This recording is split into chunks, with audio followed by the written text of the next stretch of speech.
Olá, eu sou o Renato Silveira, começando mais um Cinematório Café Expresso, hoje trazendo uma nova entrevista exclusiva. Eu conversei recentemente com o diretor de As Duas Irenes, Fábio Meira, e dessa vez o bate-papo é com a cineasta Júlia Murat, que lançou nos cinemas em setembro Pendular. O filme foi vencedor do prêmio da FIPRESS, a Federação Internacional de Crítica de Cinema, no Festival de Berlim, na seção Panorama. E pouco antes de entrar em cartaz, foi exibido na mostra competitiva do 50º Festival de Brasília. Quem conversou com a Júlia Murat foi o Leandro Luz, no Rio de Janeiro, logo após o debate sobre o filme na Cinemateca do MAM, o Museu de Arte Moderna. Você também pode ler a transcrição da entrevista em nosso site. O link está disponível na descrição desse podcast. E fica desde já a recomendação para você ouvir também o podcast Plano Sequência, do qual o Leandro também participa, junto com o Fernando Machado, a Marina Oliveira e o Pedro Tobias. Eles discutem Pendular e outros filmes da Júlia e da mãe dela, a Lúcia Murat, um dos grandes nomes do cinema brasileiro. Fique então com a entrevista que o Leandro fez com a Júlia, que é uma simpatia de pessoa, além de cineasta talentosíssima.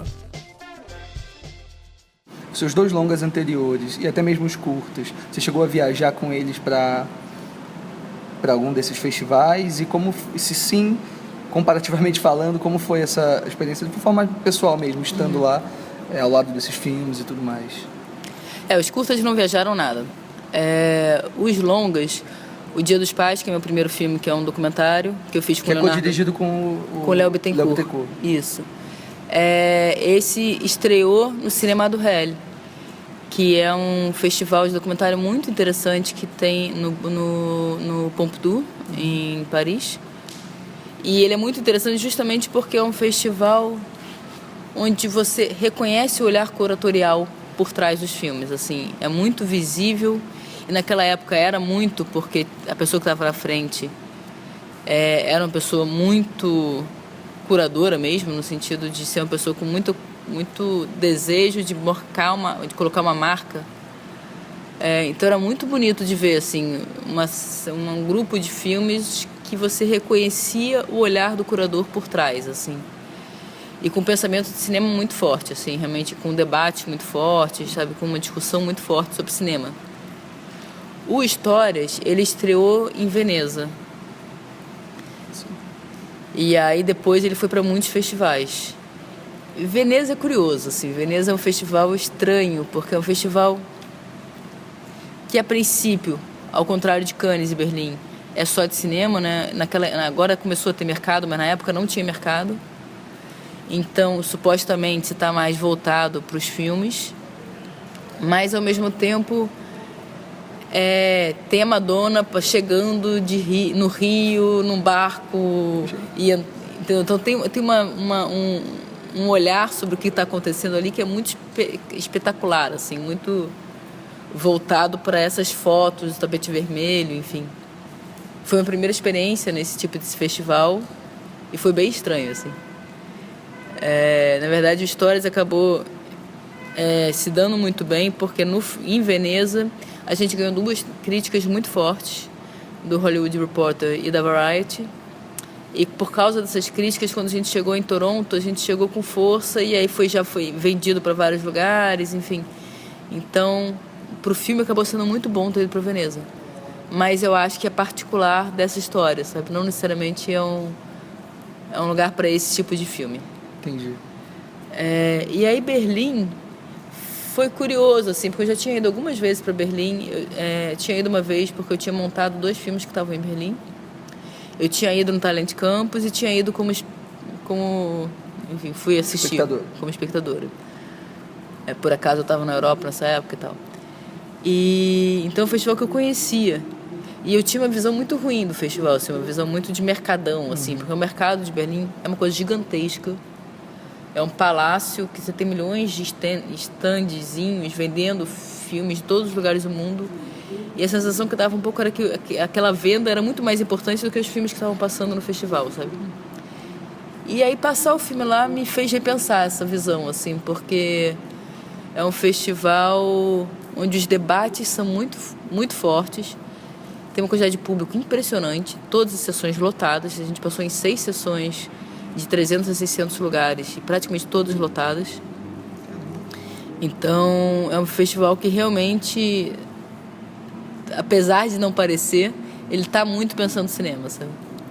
Cannes tem muito isso também, né, de mercado, só que talvez a coisa autoral ofusque um pouco isso, né, assim, uma história ligada a grandes diretores e tal ali em Cannes, afasta um pouco, talvez não tanto quanto Berlim, mas Cannes tem muito isso também, né? Eu não conheço Cannes, na verdade, nunca fui, assim, eu conheço dos filmes, não, sim, mas nunca fui. Então não tem, todo mundo fala que o mercado de Cannes é uma coisa gigantesca, assim. E realmente tem essa diferença de curadoria, né? O Cannes, a princípio, é um festival mais voltado para cinema de autor, no sentido mais clássico do termo.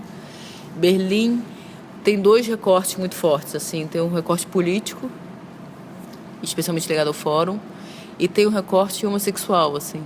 Você tem o TED, que é um prêmio importante lá dentro. Então, você tem 2 recortes que são muito fortes, que é o do sexo, do sexismo, no sentido geral do termo, e da questão política. Tá. Falando um pouquinho sobre a produção especificamente do Pendular, você fala, a gente acompanhou agora um debate, né, seu aqui após a exibição do Pendular aqui na Cinemateca, e eu vi que você comentou que a sua experiência, do ponto de vista de financiamento, foi muito diferente do Pendular com o Histórias que só existem quando lembradas, né? Que o Histórias você conseguiu financiar lá fora e o Pendular tu conseguiu financiar mais aqui dentro do Brasil por conta, talvez, de questões de roteiro e tudo mais.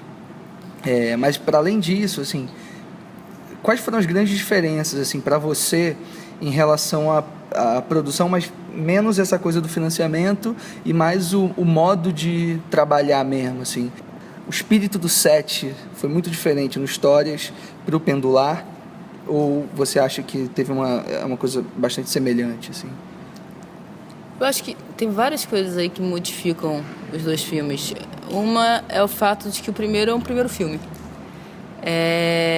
E como primeiro filme, eu tinha muita certeza do que eu estava fazendo e ninguém junto comigo tinha a mesma certeza, entendeu? Então, por um lado, eu achava que eu tinha muita certeza, assim, fiquei muito tempo pensando no filme.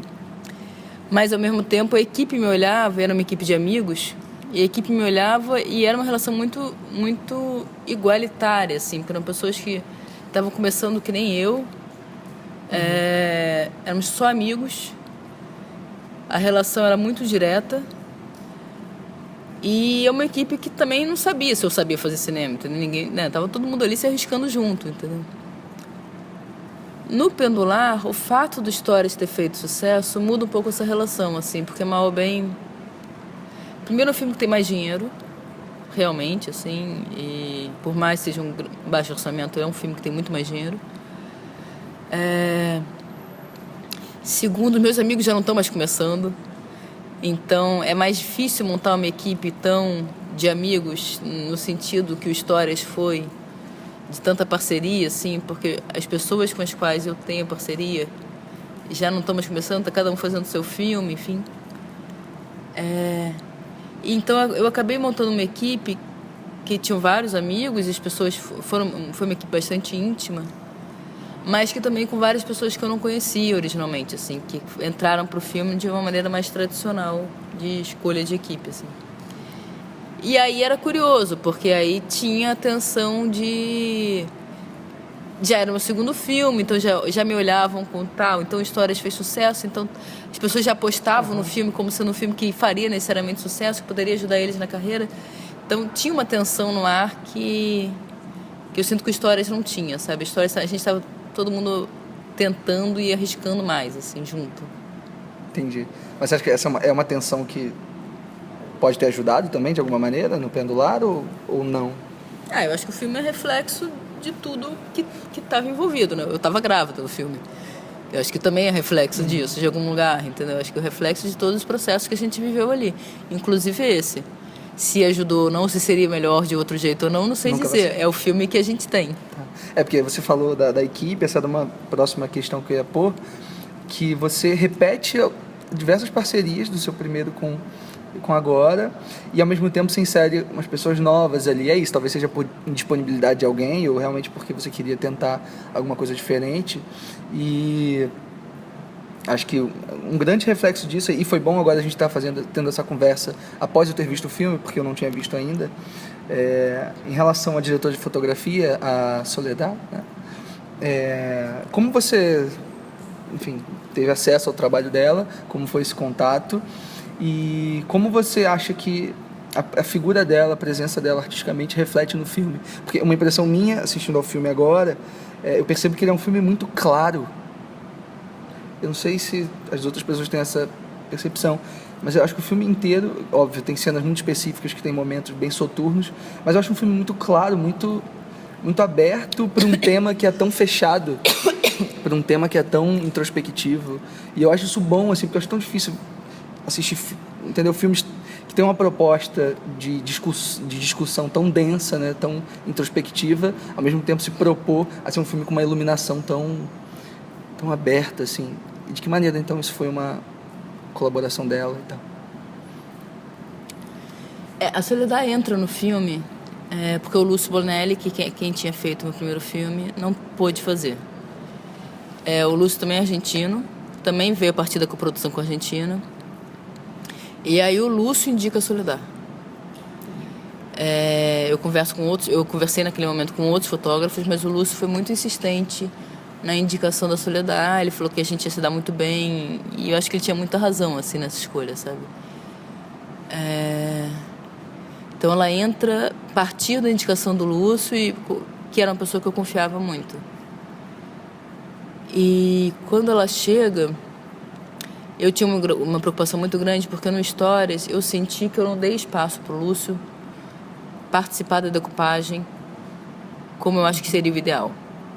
Porque questões de produção, ele veio só uma semana, muito antes, a gente não definiu a decupagem naquele momento.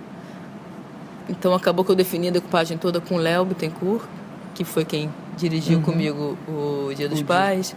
Ele foi diretor assistente no Stories, junto com a Maria Clara. E eu decupei o filme todo com o Léo. Então o Lúcio ficou um pouco vendido quando ele chegou, assim. Ele tem uma luz impressionante, ele tem uma luz de uma precisão belíssima, assim. E na luz eu não interferi em nada, mas ao mesmo tempo, em relação à decupagem, ele acabou participando um pouco do processo.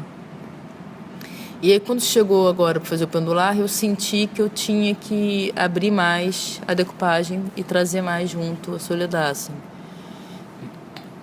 Teve de novo os problemas de produção, de novo ela só veio 10 dias antes, e então também não dava muito, mas ao mesmo tempo eu só comecei a pensar na decupagem junto com ela. Então o que a gente fez foi iniciar o processo de pensamento de decupagem junto, aí ela foi embora e eu terminei junto com a Helena, que era assistente de direção.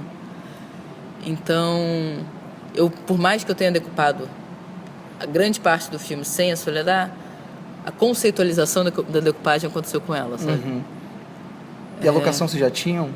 Já tinha mais tempo? Ou conseguiu meio em cima também? Eu fechei a locação... Porque é fundamental, né, também para decupagem mais fina, né? A locação também. Não, a locação, quando a Soledad veio, a locação já estava toda fechada. Toda, 100%. A gente tinha dúvida se a gente ia fazer no banheiro que a gente fez, que é o meu banheiro. Porque a gente, a princípio, queria uma coisa um pouco mais pobre, assim. Mas... Então essa era a dúvida, mas de qualquer maneira ela visitou todos os banheiros que a gente tinha como possibilidade, enfim. Então, realmente a gente fez a decupagem, um pensamento de decupagem já com as locações. O que a gente não tinha muito ainda eram os ensaios com os atores. Quando a Soledad chegou, a primeira vez, né? Então, essa decupagem primeira que a gente conceitualizou tinha um pouquinho a ver com os ensaios com os atores, mas não totalmente, assim. Então, quando ela foi embora, eu continuei ensaiando muito com os atores, defini todas as cenas, as ações, as andanças no espaço e tal. E aí, a partir daí, eu fechei, de fato, a decupagem com a Helena. Entendi. Pensando novamente, assim, no Pendulário, no Histórias, acho que tem um elemento ali que se repete de alguma maneira, apesar de estar sendo repetido de uma forma um pouco diferente, que é a presença de uma música muito específica, assim, nos dois filmes. No Histórias a gente tem Franz Ferdinand com Take Me Out, num momento muito... quase num ponto de virada, eu acho, assim, do filme. E agora no Pendular a gente tem o Love Will Tear Us Apart, do Joy Division. Também no momento de expressão muito intenso da protagonista, assim.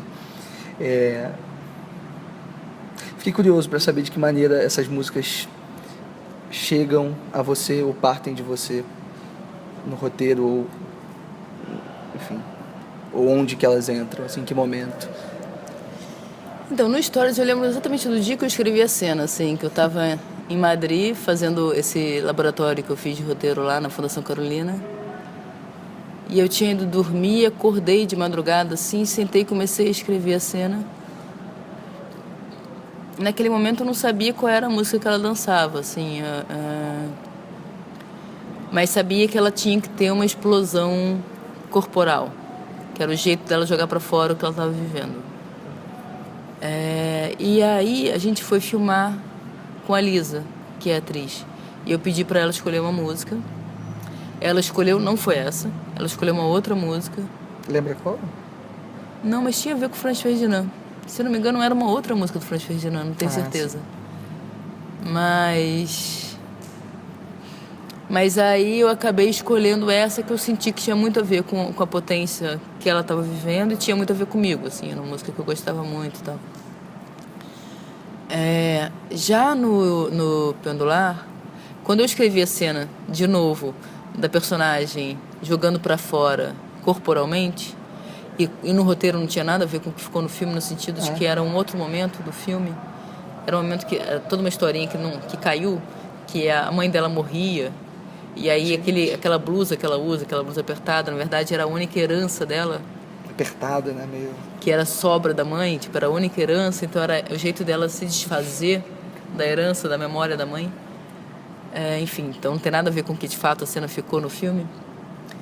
Mas o que aconteceu foi que eu escrevi essa cena e falei, putz, de novo? Faz sentido usar 2 vezes a mesma cena? Tipo, comecei a... Quase tirei a cena do roteiro por causa disso, porque era uma repetição de histórias. E aí fiquei depois achando que era bobeira também tirar só porque era uma repetição de histórias, assim. E acabei resolvendo deixar. E aí eu mostrei muito para Raquel algumas cenas que para mim eram reveladoras da onde a gente estava saindo, que era um filme do Claire Denis e um outro filme que eu não me lembro qual era. Então o Trouble Everyday não estava ali à toa. Não, mas... Desculpa, depois a gente volta nisso. Mas na verdade a ideia dessa cena era a partir do... Qual é o nome daquele filme? Os primeiros filmes dela na África. Também esqueci. Mas enfim, a última cena do filme. Que ele tá dançando na discoteca. Foi a partir disso? Foi a partir daquela cena que eu queria muito trabalhar. Que é o... Qual é o nome dele? Pois é. E aí, a Raquel... Pois é, faltou... Ele é maravilhoso, Ele é maravilhoso. E aí a Raquel... Denis Lavant. Denis Lavant. A Raquel, quando eu mostrei pra ela essa cena, a Raquel falou, cara, tem um outro filme dele, que ele faz também uma coisa meio parecida, e que é ele correndo na rua. Do Léo Cará. Do que Léo é o Sangue Ruim, talvez? Não. O Sangue Ruim, né? É o Sangue Ruim. E aí ela trouxe essa cena. E aí a gente ficou estudando muito o jeito que ele compunha essas 2 cenas. E aí a gente começou a trabalhar corporalmente a Raquel a partir dessas composições dele. E o que aconteceu foi que eu pedi para ela trazer uma música que fosse emotiva para ela. E aí ela trouxe uma música que era emotiva para ela por motivo X, que não tinha nada a ver com o filme. E a gente filmou com uma música que era emotiva para ela, e há de se dizer que era uma música que falava para ela da separação, só que estaria colocada na ideia da morte da mãe, né? Sim, que era a ideia do roteiro. Que era a ideia do roteiro. Só que aí, de repente, na montagem, ele vira sobre separação. Então, o que era uma leitura de uma música que não tinha uma conexão direta, passou a ser reiterativa, entende? E naquele momento eu achava que eu não ia usar a música, que eu ia botar uma outra música em cima. Só que era tão potente o trabalho do corpo dela em cima dessa música que ficou muito difícil trocar. Mas que bom que não trocou.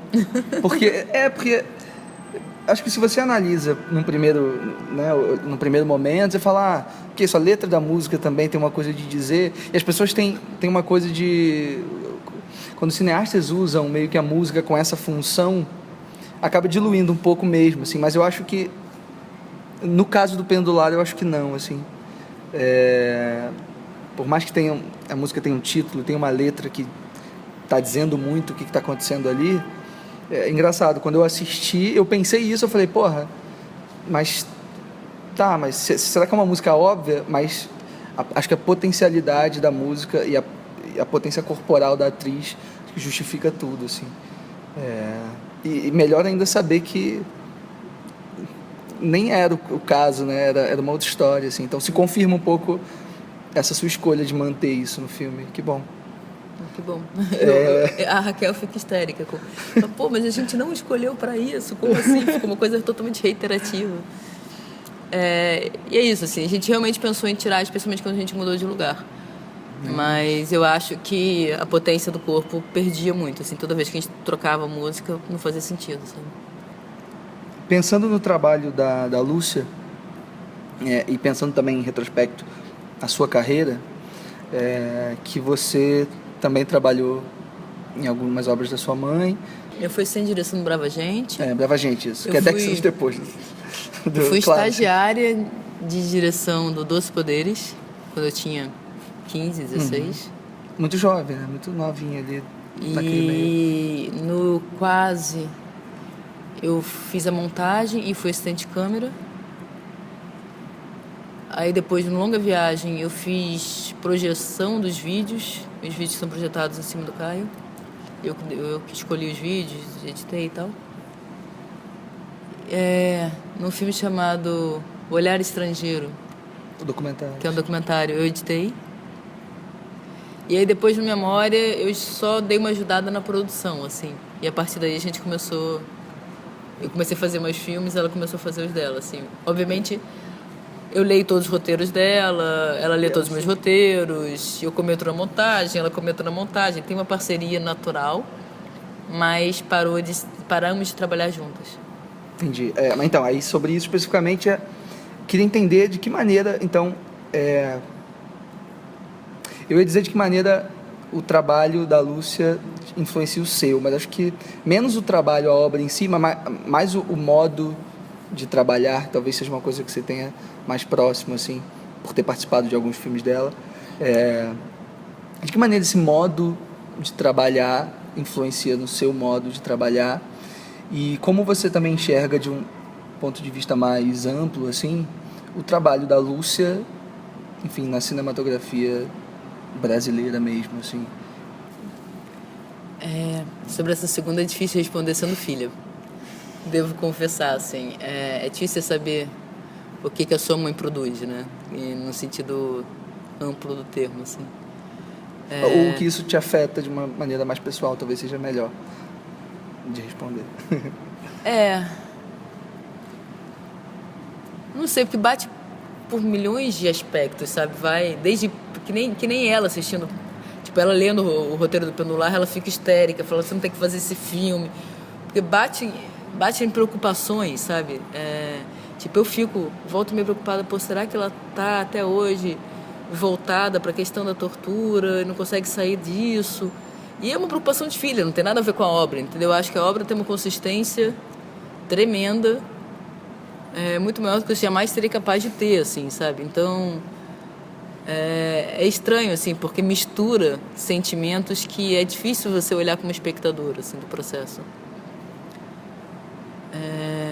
Mas tentando responder a primeira pergunta, mas eu acho que minha mãe me permitiu trabalhar em todas as áreas, assim, eu tenho esse privilégio que poucas pessoas têm de ter podido trabalhar em diversas áreas do cinema, porque eu sou filha de uma diretora.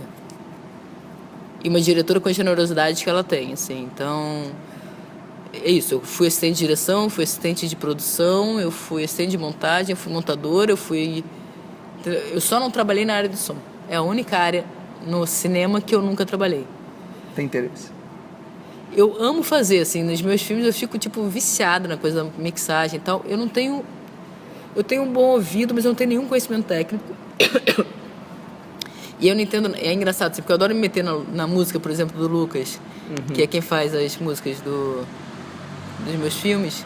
Eu adoro me meter na música dele e ele super deixa eu me meter, mas é muito engraçado, porque eu não tenho nenhum conhecimento de música, eu sou péssimo, sou desafinada, eu não entendo, não consigo entender tonicidade, eu realmente não tenho nenhum controle técnico da coisa e nem estético.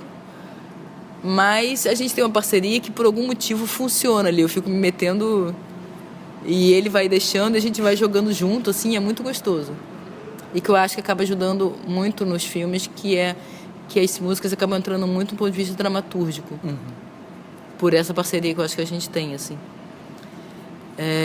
Mas, enfim, então eu acho que minha mãe me permitiu isso, assim, ela permitiu que eu conseguisse trabalhar em todas as áreas do cinema e isso me ensinou muito sobre cinema em tudo, assim. Então, inclusive, sei lá, no sentido de correr riscos, por exemplo, de fazer uma festa, de fato, botando música, botando todo mundo bêbado e lidando com isso, sabendo que eu estava produzindo uma coisa tecnicamente muito errada, mas que ao mesmo tempo que ia ter uma vida, entendeu? Então acho que o fato de eu trabalhar no cinema desde os 15 anos de idade, portanto há mais tempo do que eu sem trabalhar no cinema, me permitiu ter um conhecimento técnico de cinema que me ajuda a desmontar as técnicas quando me são boas fazê-lo, sabe? Então tem uma coisa meio... Enfim, é isso, assim, meio de usar a técnica ao seu favor e não contra você, sabe? Obrigado, Leandro. Obrigado, Júlia, pela entrevista. No momento da publicação desse podcast, o Pendular está encerrando a sua 5ª semana em cartaz nos cinemas. Se você ainda tiver a oportunidade de vê-lo na telona, corra lá. Se não, fique de olho no Cinematório para saber quando o filme estiver disponível em home video. E veja também o longa anterior da Júlia, Histórias que Só Existem Quando Lembradas, já lançado em DVD. Assine o feed dos podcasts do Cinematório para receber os nossos programas direto no seu aplicativo de preferência. Temos o feed geral e também os feeds individuais de cada um dos nossos podcasts. Estamos também nas redes sociais, Twitter, Instagram e Facebook, é só procurar lá pelo Cinematório, e o nosso e-mail é o contato@cinematório.com.br. Obrigado pela audiência, um grande abraço, até mais, tchau!